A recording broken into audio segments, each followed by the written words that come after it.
What is going on, Tan and J Man Show Nation? It is Monday night. It's August 17th, 2026.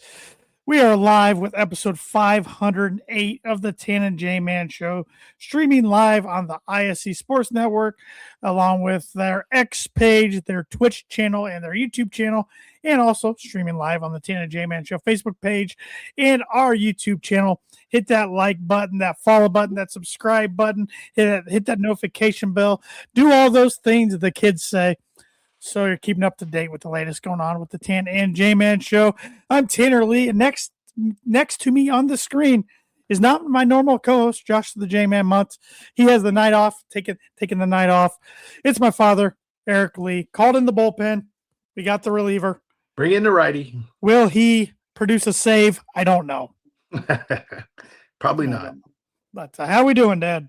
Doing well. Yourself? Doing well. Football season's right around the corner. Yes, in the state of Indiana. Meaningful games start this week. College games, week 0 is next week. So we're only 2 weeks away from week 1. And the NFL's 3 weekends away from now. So we're getting there. Yeah, why did they have a week 0? That sounds pretty stupid. I don't know why they branded it that. There's always been a couple games that have happened the week before the rest. I think the Big Ten, there's only one team in action. That's USC hosts San Jose State on NBC Saturday night of week 0, if that tells you anything about the schedule. I think the premier games, TCU and Iowa State over in Ireland, I believe. Yeah. So, I don't know. Your guess is as good as mine. But it's exciting that football's right around the corner, because for guys who aren't huge baseball fans or in the weeds of baseball, like you and myself, July and August can kind of be the dog days of summer. Yeah, I agree. But J-Man will be back next week. We'll have our ACC conference preview, and we'll include Notre Dame. And then the following week, leading into week 1, we'll do our Big Ten conference preview. So a lot of good stuff coming up. All right. I have some birdie or bogey with me this evening. It'd usually be my turn to answer, but we'll let Josh give me a question next week. And I like this question, but I really got to explain it. It's kind of difficult to explain. So I'm going to try my best here. Okay. Since we're doing the SEC conference preview tonight, or the SEC, I should say, since conference is in that name, Southeastern Conference, there's been 6 SEC coaches who coached at least a game in the 2010s with at least 100 career SEC wins.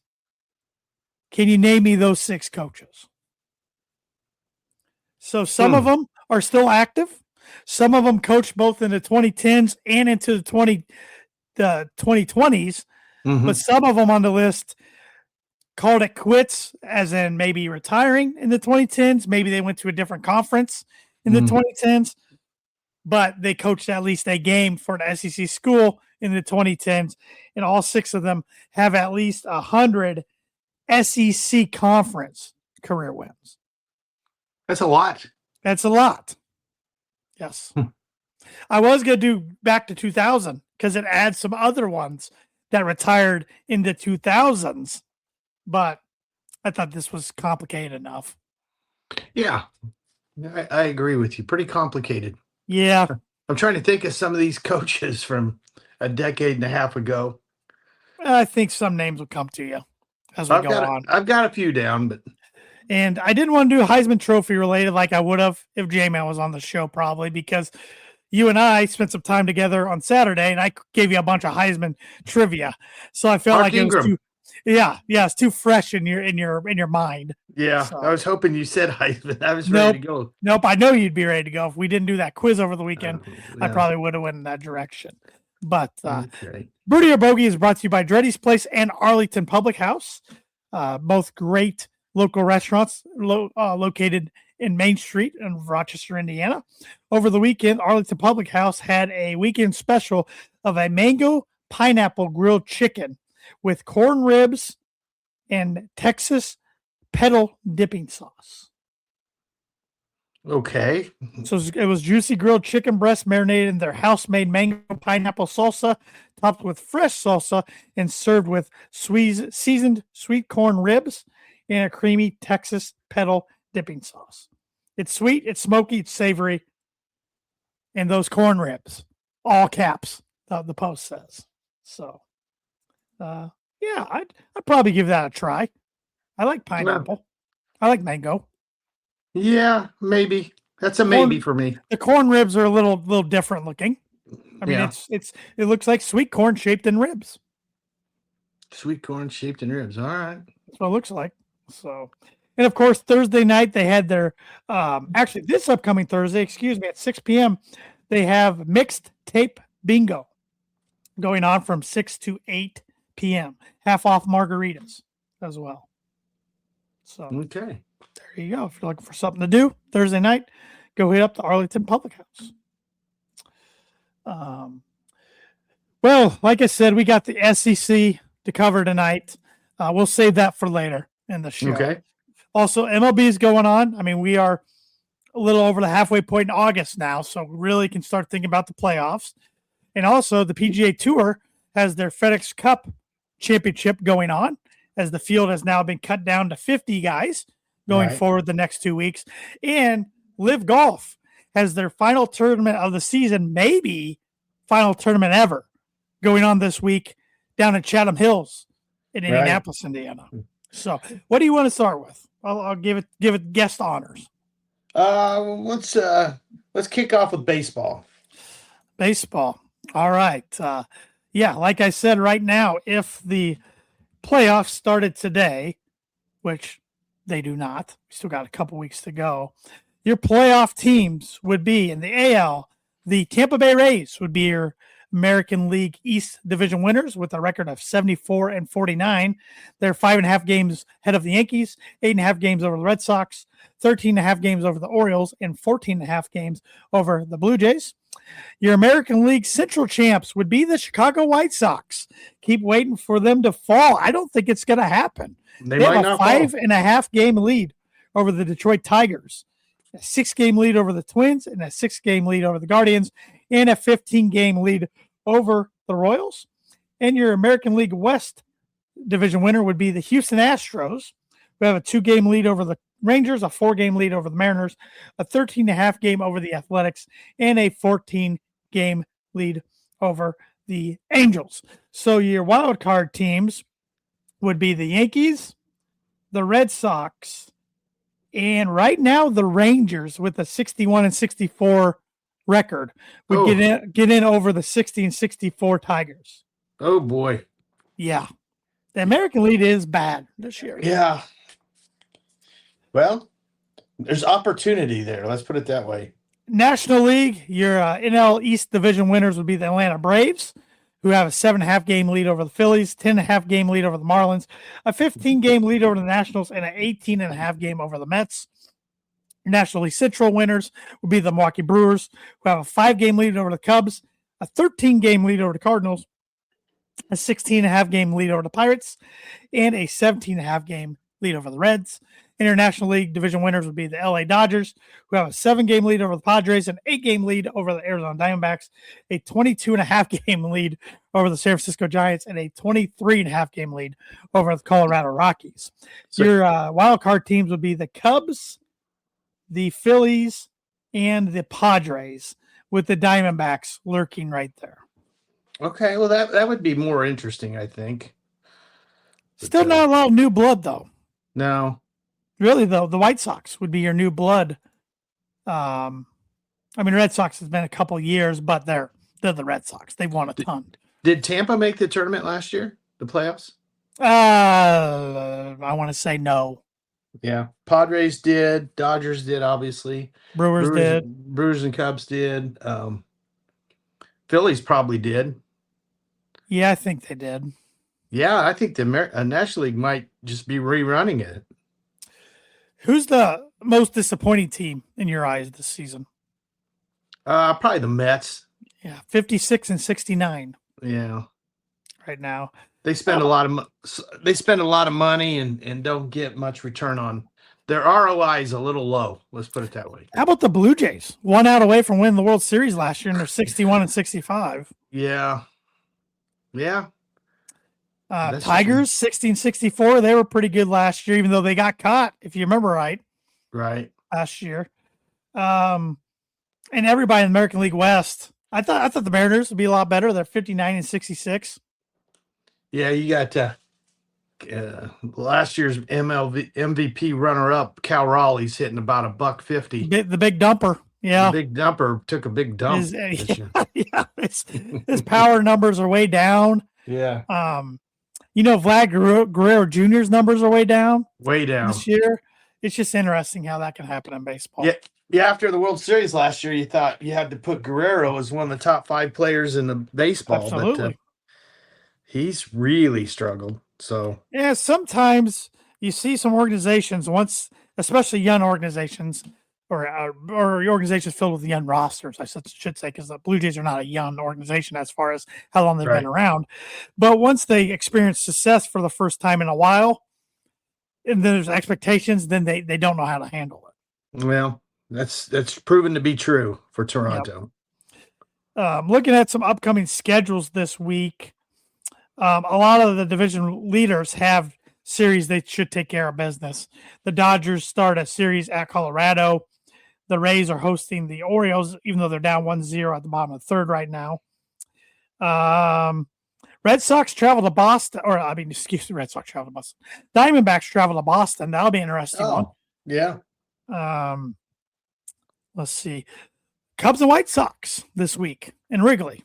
That's in Wrigley this time. Okay. That'll be a big one. Let's see how many games that is. 3. I think the White Sox took 2 out of 3 at what is their park now? Rate Field. Rate Field. Used to be guaranteed rate. Now it's just Rate Field. Yeah. I still want to call it Comiskey. Sure. I want to call it US Cellular. Then the White Sox host the Braves. Okay. This week. And the Cubs, let's see where they have Milwaukee coming up, don't they? At Seattle. Mm. Yeah, for the weekend slate. Well, Cubs did get a little bad news today. Their shortstop's out 4 to 6 weeks. Then they're at Arizona to start next week. And then they must be back home. Then they host the Reds next weekend. Okay. So they got some tough baseball for the next week and a half. Yep, they sure do. Well, they just lost to the Cardinals 2 out of 3. I think they were 3-3 this week, and I guess where they're at right now, as long as they can continue to go 3-3, they'll be just fine. But Swanson, he doesn't hit great, but he's a great fielder, and he's got a little pop in his bat. I think 18, 19 homers. So tough break. Just swinging at a pitch. I happened to be watching. He swung at one, and his rib cage kind of fell apart. Hey, it can happen. And I'm not comparing me and my slow pitch softball teammates to Major League Baseball players, but one of my teammates moved his body weird trying to catch the line drive and then followed up the next inning swinging for the fences, and he 2 of his ribs went out of place. So yeah, that's no good. No, not good at all. So go ahead. I was going to say I came up with something baseball related for you. Question.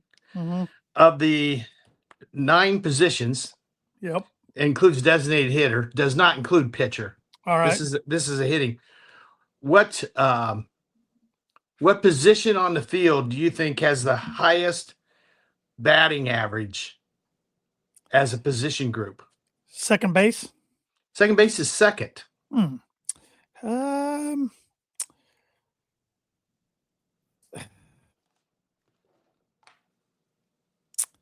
How about catcher? Catcher's the worst. Oh, jeez, good one, Tanner.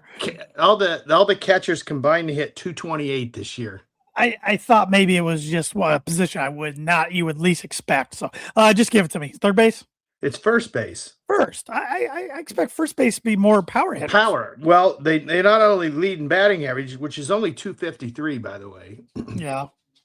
But in walks, runs, extra base hits, home home runs, everything. It's first baseman. So you think of whatever team you follow. You follow the Yankees, for instance. Doesn't that Rice play first base? Yes, Ben Rice. Yep. So He was in the home run derby. yeah. Yeah. So that's the position that you need to find a hitter. Yeah. Cubs have a kid, Michael Bush. He's okay, Yeah. but he's not. No, he's not up there with the top guys. So yeah, I thought it was interesting. There's only 6 guys in baseball right now hitting over 300.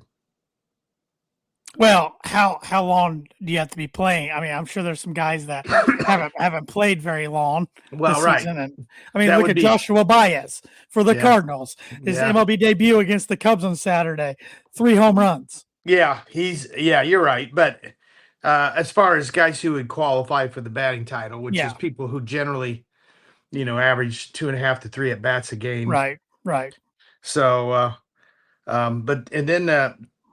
excuse me, there's 7 players over 300. But this Jordan Alvarez, and this is how little I've been following baseball. He leads the major leagues in hitting, and then he's in the top 3 in RBIs and home runs. So he's got a chance to win the exclusive Triple Crown, which is, I think there's only been about 10 guys that's ever won that. Cabrera from the Tigers won it here fairly recently, but after that, it goes way back. Carl Yastrzemski, I think, did it one time, maybe Frank Robinson, but those are before your era. So Yeah, I've heard of those guys, but definitely before my Yeah.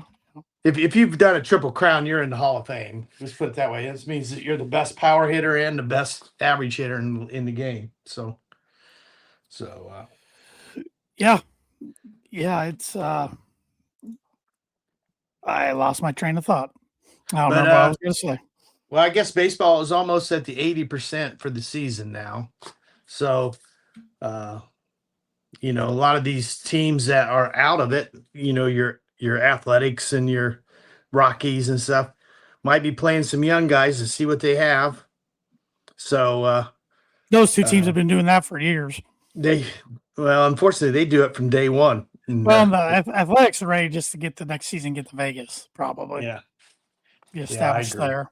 yeah. It'll be weird. So, yeah. Well, But it's just a matter of time before they get an NBA team, because Vegas will now be home to all the rest of professional. I mean, WNBA, NFL, MLB, NHL.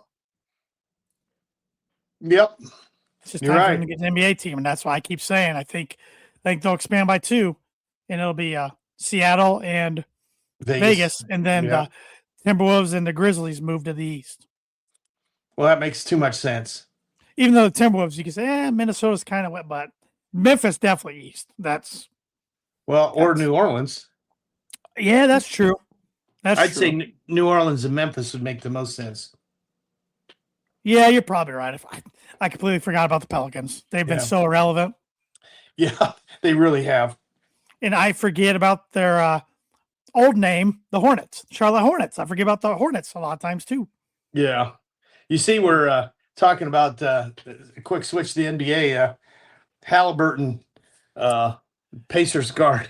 He was upset that the Pacers weren't getting national TV for his return, which the first game of the year, which would be against New Orleans Hornets or New Orleans Pelicans, excuse me. And I can see why TV guys did not put that on. Yeah, and he's got to be careful because he's going to become very unliked by everybody that's not a Pacer fan if he's not careful, and he's going to get the Pacers unliked too. Yeah, as good as he is, I think he's overstating his value. Yeah. Pacers will be very interesting this year because they'll be at more full strength this year than they were last year. Oh, absolutely. But to think they can make that run like they did 2 years ago when they lost Game 7 of the finals to the Oklahoma City Thunder, I'm not going that far.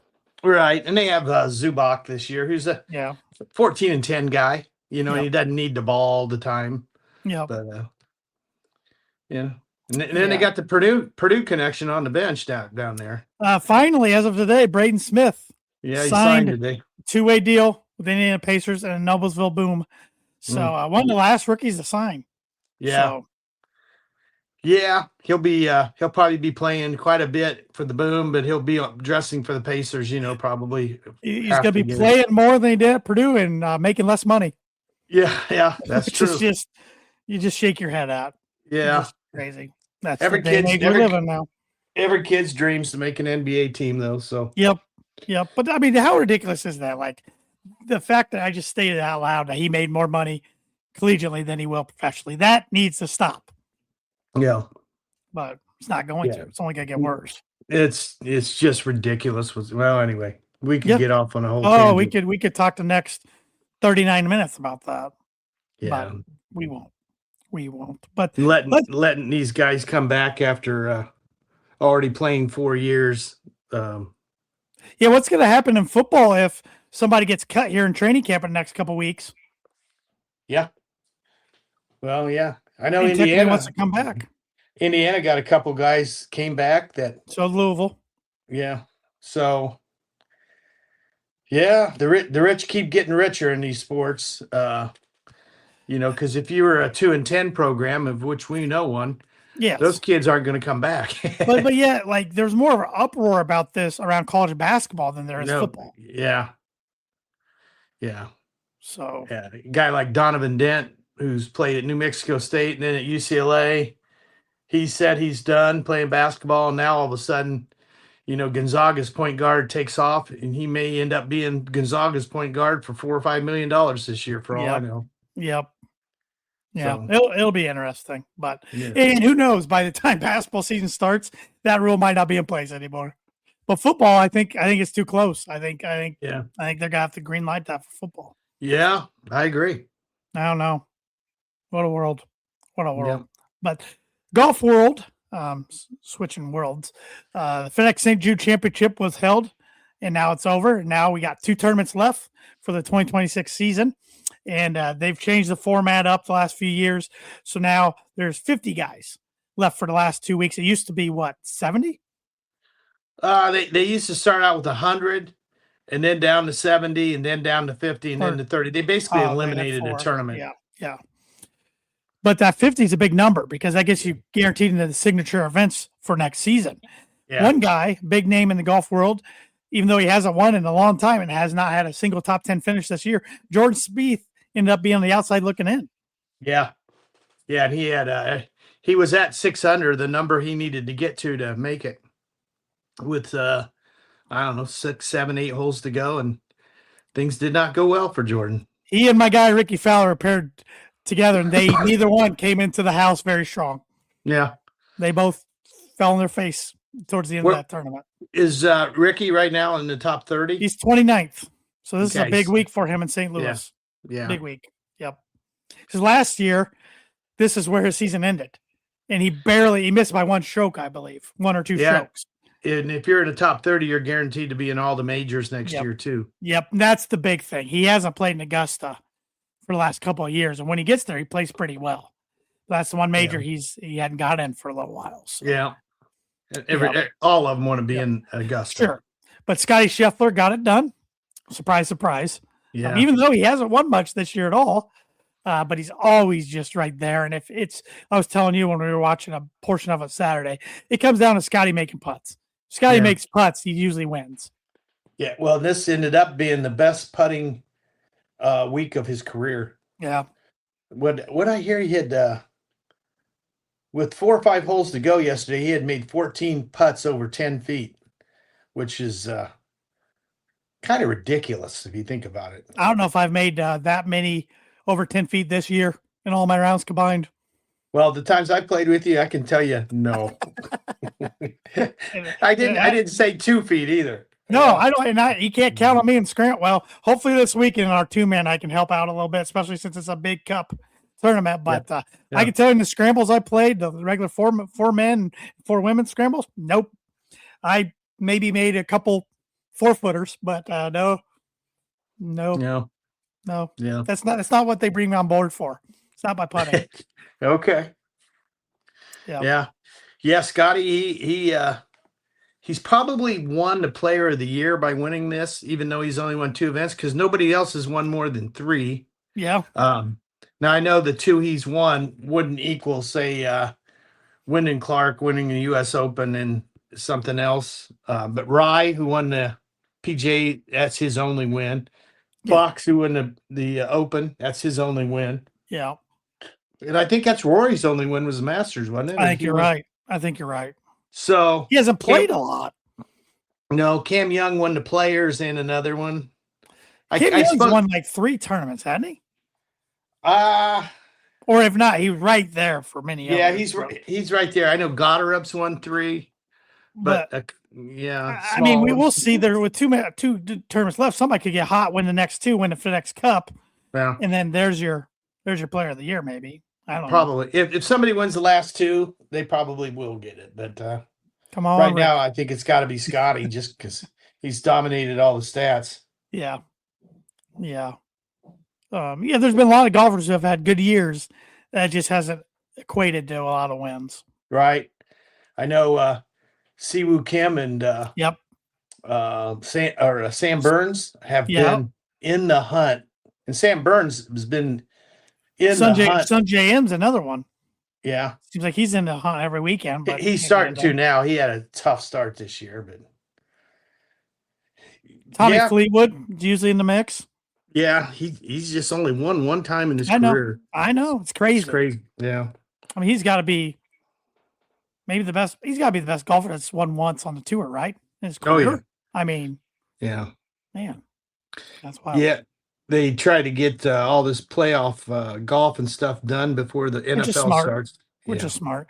Well, what a job Jim Nantz has, huh?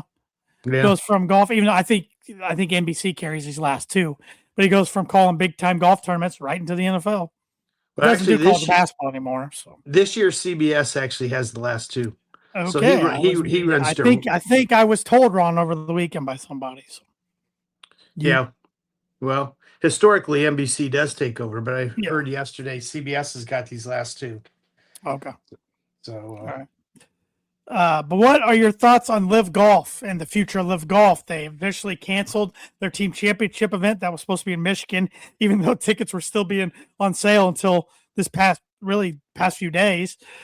So they're doing everything, wrapping up everything, individual champion, team champion, everything this week at Chatham Hills down in the Indianapolis, Indiana area.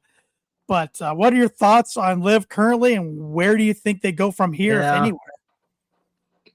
Well, it looks like it's going to dry up. That's for sure. Yeah. And they've lost Koepka and Reed over the last year. Then Mickelson's not been able to play this year for a variety of reasons. They lost a big name in Henrik Stenson, who was played so poor he had to be out.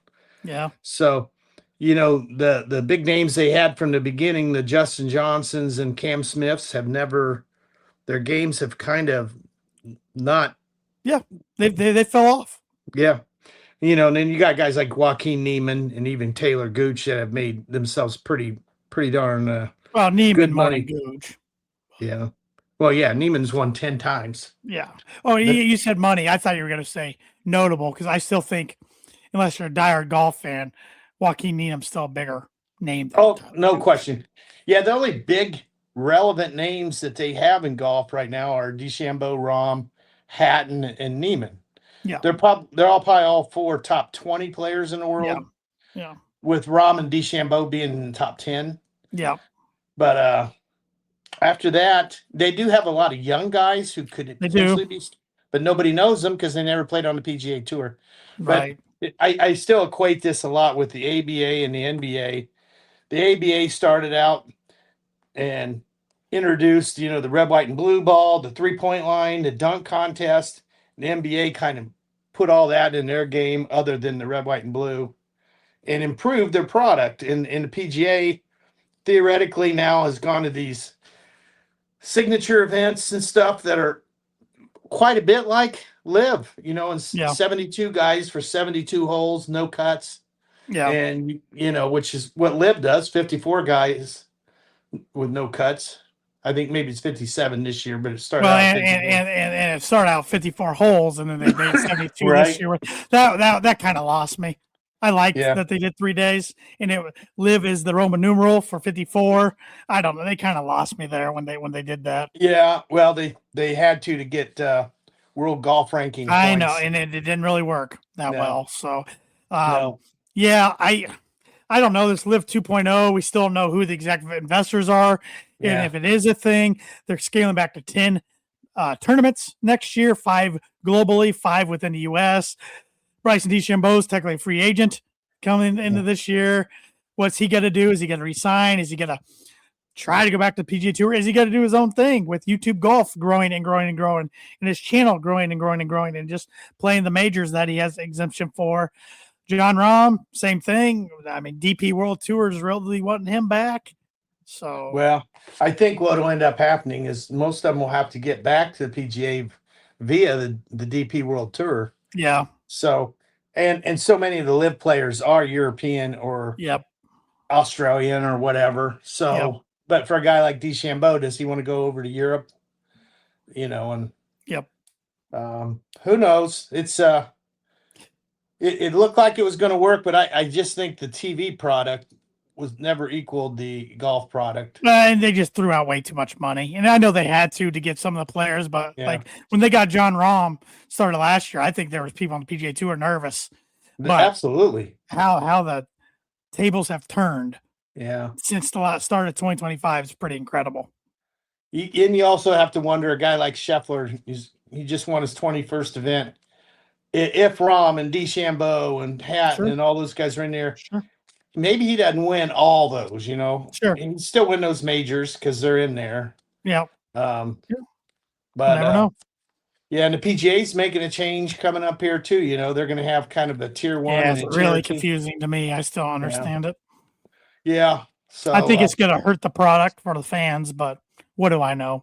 Well, yeah, if you're a guy who goes to a certain tournament every year, like Colonial or the Byron Nelson, and it's no longer a tier 1, you still want to pay that kind of money to go watch guys who are ranked 120th to 240?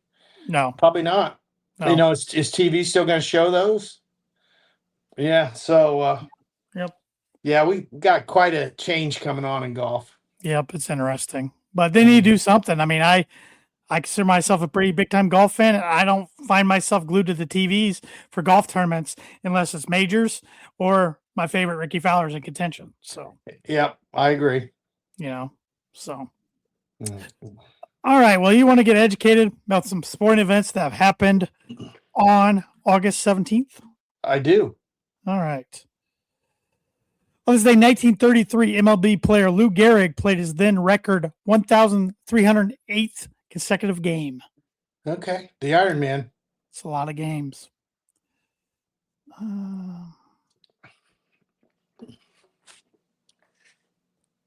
This is awful, but I gotta. It's incredible, so that's why I shared it. On this day, 1957, baseball player Richie Ashburn fouls and hits fan Alice Roth twice in the same at bat while played for the Philadelphia Phillies.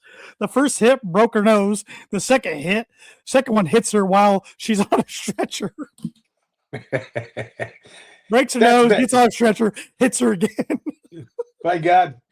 Once they got her out, he probably hit a home run and smacked her right in the stomach as she's getting. Yeah, that's a bad day. That's a bad day. She should get her money back. She should go get a lottery ticket. Or at least free popcorn or something. Something mad. On this day, 1966, Willie Mays took then second place on the all-time home run list. Yeah, which would probably have been Jimmy Fox. Probably this was the guy who was second before. I think Jimmy hit 534. Babe, of course, was first. Yeah, the Babe. With 714. Correct. So, on this day, 1969, who won the PGA Championship? 69?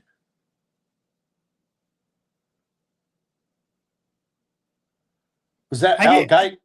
I gave you some quick quizzes on this, but we didn't go back to the 60s over the weekend. Yeah, it is not. It was Raymond Floyd won his first of 4 major titles by 1 stroke over Gary Player. Okay. On this day, 1973, Lee Trevino hit his first hole-in-one. Really? This must be Willie Mays' day, because on this day, 1973, Mets first baseman Willie Mays hit his 660th and last career home run. Yeah, he was kind of. It was kind of sad at the end with Willie Mays. He I just didn't even wasn't know the he played on the same. Mets at the end. He did. Yeah. On this day in 1980, George Brett went 4 for 4, raising his batting average to 401. Yeah. Right now, I'll never see that again. 321's leading all of baseball right now. Yeah, one of my 26 bull predictions for 2026 was somebody would hit 350 this year. Not happening. Yeah. You're lucky if you have an on-base percentage of 350 now. Yep. Let's see here. On this day in 1989, Baltimore Orioles shortstop Cal Ripken played his 1,208th consecutive game, moved to third place all time behind Lou Gehrig and the Boston Red Sox / New York Yankees Everett Scott. Okay. On this day in 1990, Carlton Fisk hit at the time a White Sox record 187th home run. He's still seen as a Boston Red Sox by most people, but I had no idea he had that many homers for the Chicago White Sox. On this day 1990, Mike Tyson got in trouble. Well, that's no surprise. I'll leave it at that. In Indianapolis.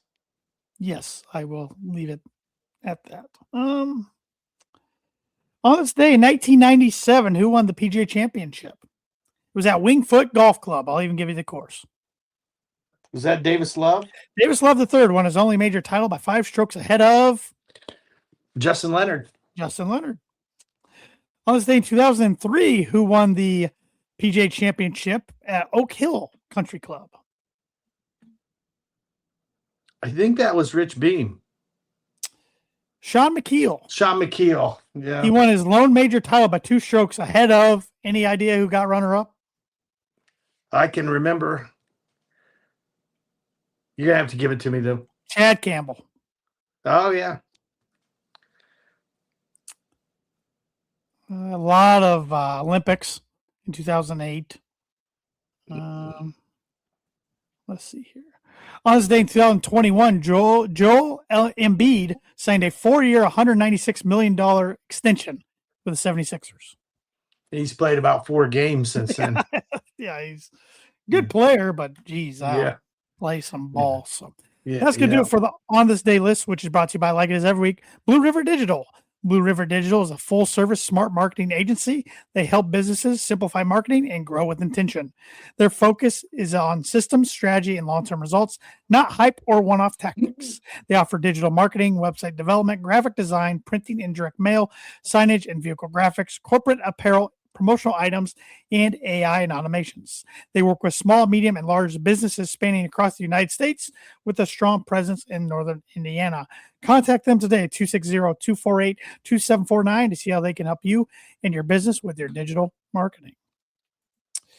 All right. Well, since we're going to be talking SEC, my blind rankings list is SEC related. All right. And it's even SEC coaches related. I got 5 coaches here who I consider pretty good collegiate head coaches, but they've never won a national title. Okay. And I want you to list them 1 through 5 and how you rank their careers. Okay. Starting with Tommy Tuberville, who coached in the SEC, most notably at Auburn. And now he's a United States Senator. Correct. He also coached at Cincinnati. And Texas Tech. And Texas. I'm going to put him as 4. 4? All right.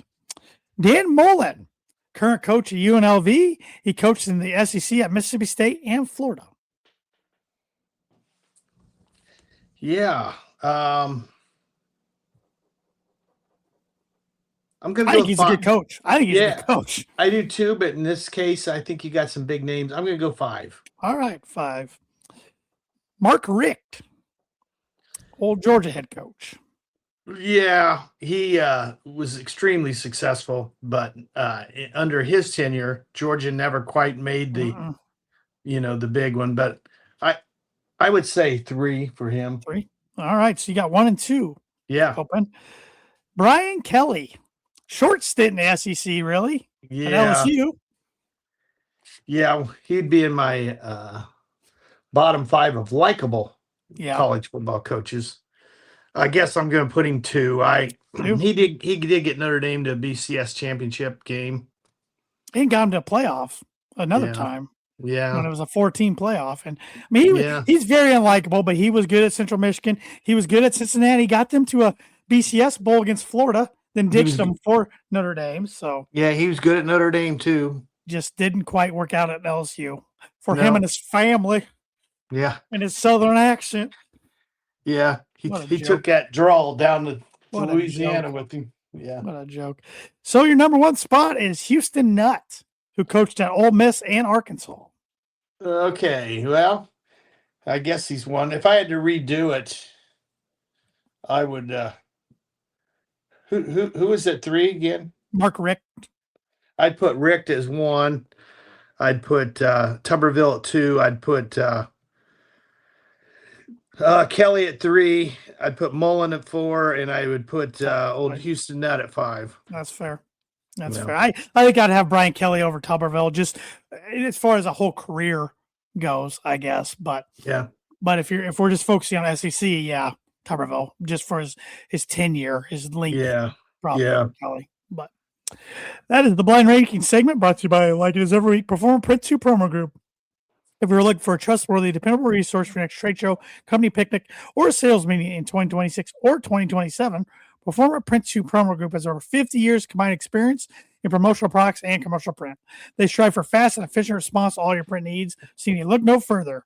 Let them be your one-source print and promotional company today by giving Barbara Van Weinsberger a call at 574-210-3815. All right, SEC. Southeastern Conference, and as they tell us, it just means more. It does. Even though the AP Top 25 came out today, and for the first time since 2015, a SEC team is not ranked number 1.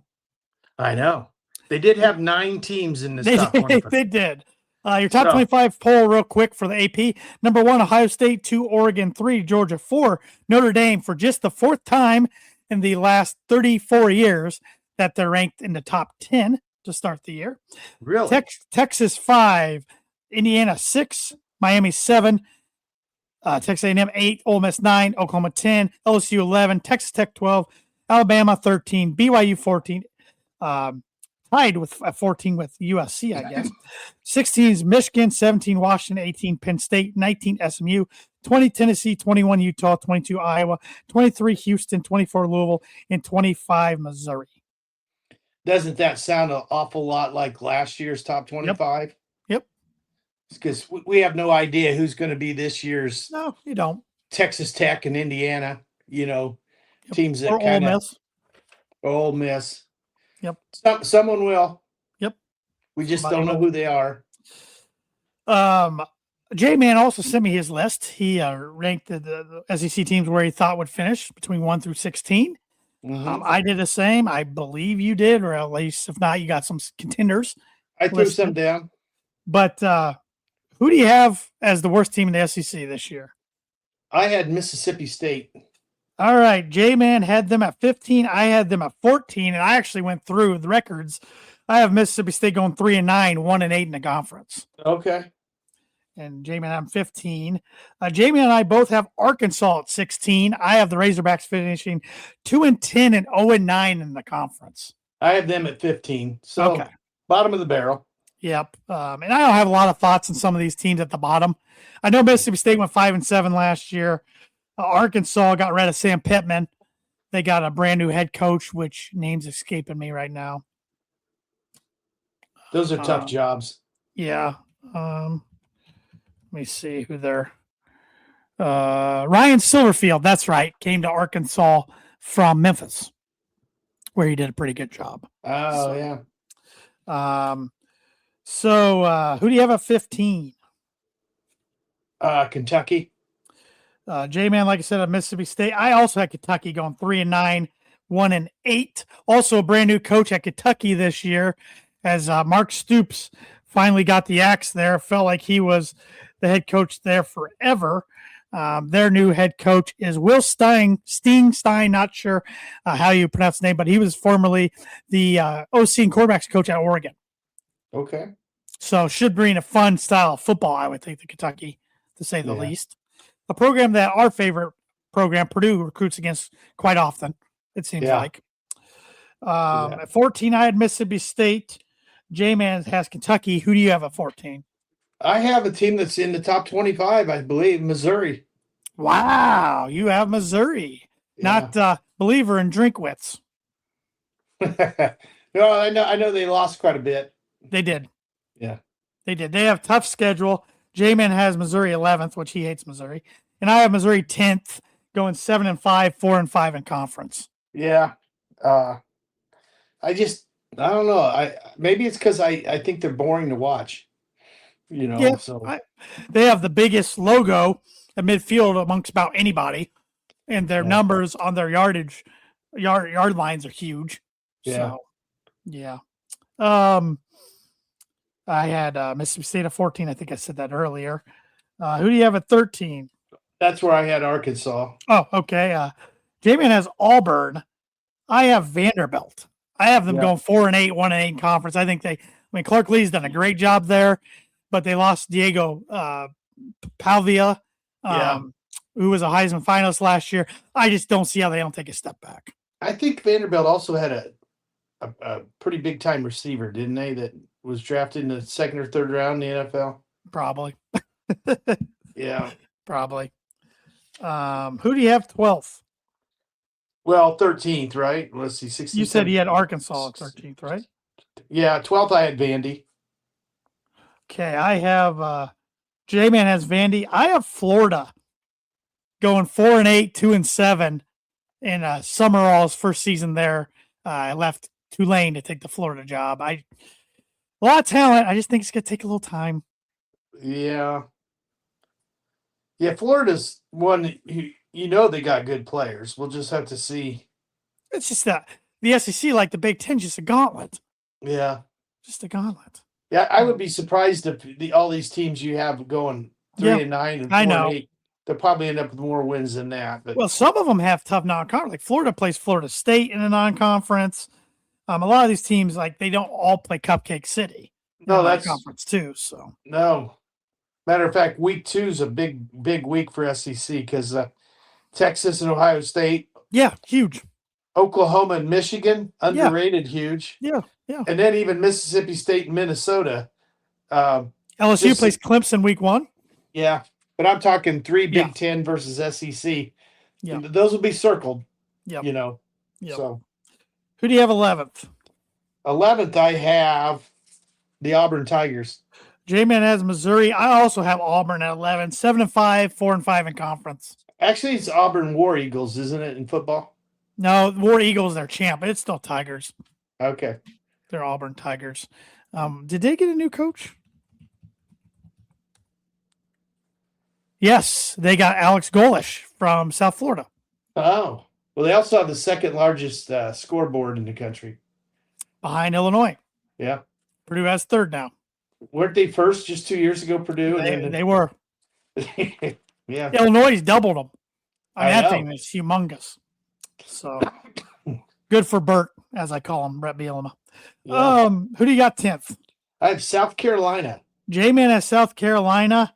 I have Missouri, 7-5, 4-5. I got South Carolina up at 9, so one spot ahead. Sellers, their quarterback, he's probably a dark horse for the Heisman. Yeah, I know Louis Riddick, who I really like.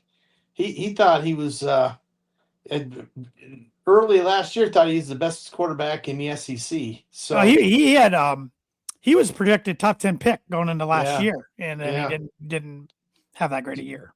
Just didn't work for him last year. But it's a big year for Shane Beamer. I think he better at least win 7 games, and that might not even be good enough, to be honest. That's also a very tough job. It is. Not only are you in the SEC, but then you're fighting Clemson every year. Yep. Four players and playing them. It's one that's never got over the hump, at least in my lifetime. Yeah. So I used to look at South Carolina, Clemson, and Georgia pretty similar when I was growing up. 2 of them have got over the hump. The other one still hasn't.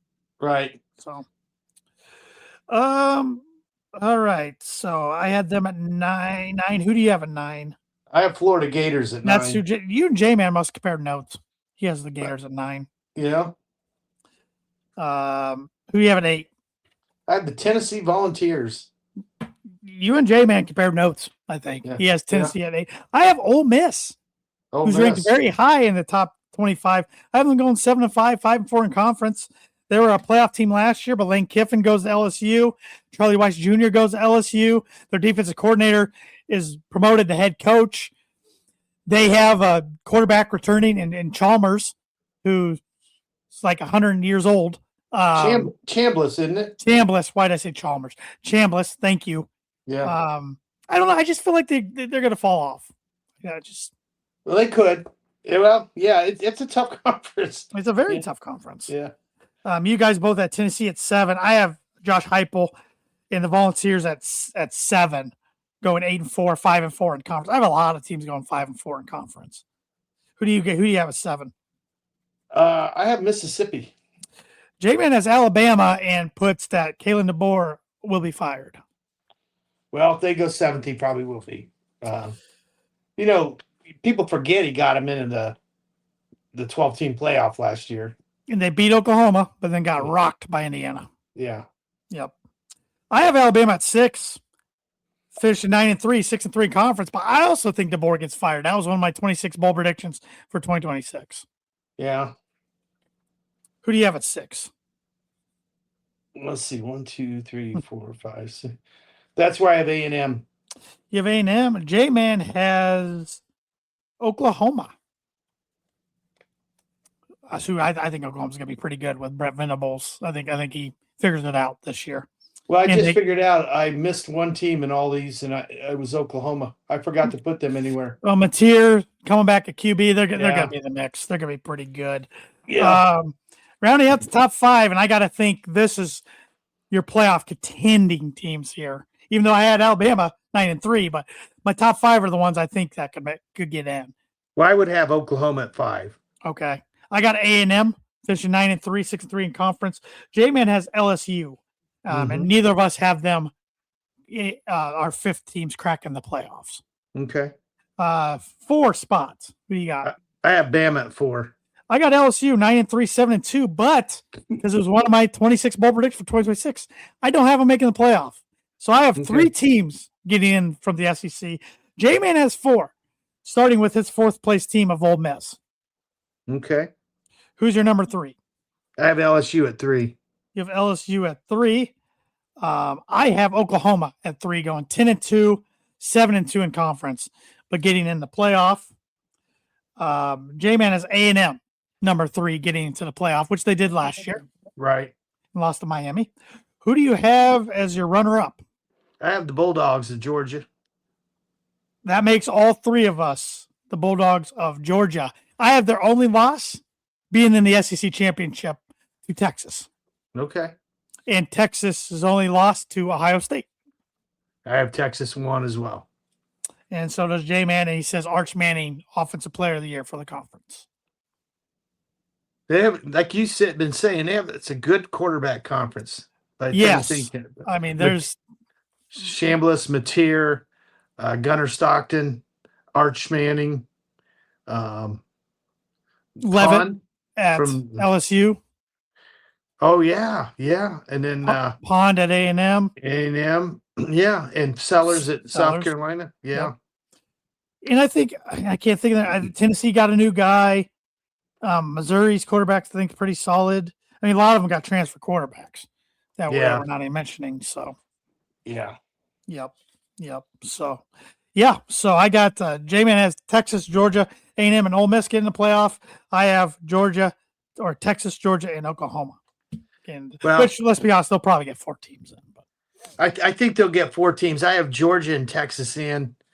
But then I think I have 8 teams I think will make it, and then I have a bunch of teams that 8 teams, in the final 12, and then I have 5 or 6 teams that fight for those last few spots. Yeah, I know J-Man and I last few weeks we had 2 from the Big 12, BYU and Texas Tech. We both had making the playoff. Then we had 1, of course, from the group of 6. I had it to be in Boise State, and I don't remember who J-Man picked, to be honest. So did he pick one of the academies? I don't think he did. Okay. I can't think of who he picked, but But then, we got to figure out ACC's kind of down next, who are previewing next week. But of course, Notre Dame's going to be very good. And then the Big Ten's going to be very good. So we got some tough cuts here to make. So that was also in the back of my mind. The 8 teams I thought would make it are Ohio State, Oregon, USC, and IU from the Big Ten. Okay. Georgia, Notre Dame, Texas, and Miami. And then fighting for those other spots, Texas Tech and or BYU, Bama, Clemson, Ole Miss, and LSU. Where's your group of 6? Well, and then that team. Yeah, because they have to have one. So. I know. I have no idea if it's Jim Madison again or whoever. James Madison, UNLV, Tulane. I mean, James Madison and Tulane both aren't going to make it again, like we saw last year. That's not going to happen. So, no. But real quick, before we wrap up with the Birdie or Bogey, I want to get a few of your thoughts because this is probably the last time you'll be on until college football actually starts. Real quick, thoughts on Ryan Day moving up senior day from the last week of the season when they host Michigan clear up to week 1 this year. I didn't know he did that. Yeah, I think it's very embarrassing. I think it shows that Michigan lives in your head for whatever reason. And I just think that's just I just think it's so laughable for a great program as Ohio State to do something like that. That is strange. I guess he wants all the focus on the game come on. Yeah. Come on. Yeah. I mean, it's supposed to be a special event for players who are playing their last home game there for their parents and everything. Yeah. Like, come on, man. Yeah. Soft. That's a soft look for a very good program. Well, the nation's premier program. Yeah. And then, of course, we're Purdue University fans. Expectations going into for Purdue this year, and what would you be happy with this year, record wise? Well, this just sounds so defeatist, but I'm hoping for at least 5 wins, 5 and 7. I would take 5 and 7. It's a tough schedule, and Purdue has not won a Big Ten game in 2 years. But I mean, they have opportunities. They have like Maryland and Minnesota at home, which are very winnable games. They had winnable games last year, though, like Rutgers at home, and they didn't take care of it. And they had Minnesota on the road and on the ropes, and couldn't get it done. I do think UCLA is going to be much better this year. Yep. That'll be a tough game. James Madison's old coach there. Yeah, we both thought that Wake Forest game is so humongous. It's huge. Yeah, they gotta get over that hump of beating. Yep. And Wake Forest won 9 games last year, and I realized they may have lost a ton or whatever, but I mean, too many times over the years we've seen Syracuse come in and get a win. TCU, they're a better program than Purdue, but comparable programs but Purdue did beat Boston College and Vanderbilt under Jeff Brom. But we've seen Syracuse come in and get a win over Wake Forest. Oh, and 2002 came in and got a win. Purdue. So we've seen this too many times. Purdue's absolutely. Purdue's got to get off the good start. September's crucial. Yeah, after that, they got Notre Dame week 4. After you play out at UCLA at 11 p.m. Eastern Standard Time. Yeah, if they could somehow get Wake Forest and UCLA. If you're looking at 3-0 start, I mean, my gosh. Yeah. But right now I'd take one of those 2. Yep. So I'm right there with you. All right, Birdie or Bogey, kind of a confusing question. Oh, and I actually got to make a book of prediction of the week. I have not done that. I guess my book of prediction week will be a long one, but I'm calling 3 teams from the SEC to make the college football playoff. So that's Tanner's book of prediction of the week, which is brought to you by Travis Wottring Insurance Agency. Travis Wottring is a multi-line agent for Indiana Farm Bureau Insurance, specializing in home insurance, auto insurance, life insurance, renter insurance, and much more. Give Travis a call at 219-869-4561 for all your insurance needs. Birdie or Bogey, there's been 6 SEC coaches who at least coached one game in the 2010s with at least 100 career conference wins. Name those 6 coaches. I'm going to go with Saban. Nick Saban's number 1 with 254 career SEC wins. I think Spurrier at least coached a game or 2 at South Carolina. Yes, he coached clear till 2015. He had 208 career SEC wins. I'm going to go with Fulmer from Tennessee. Last game he coached was 08.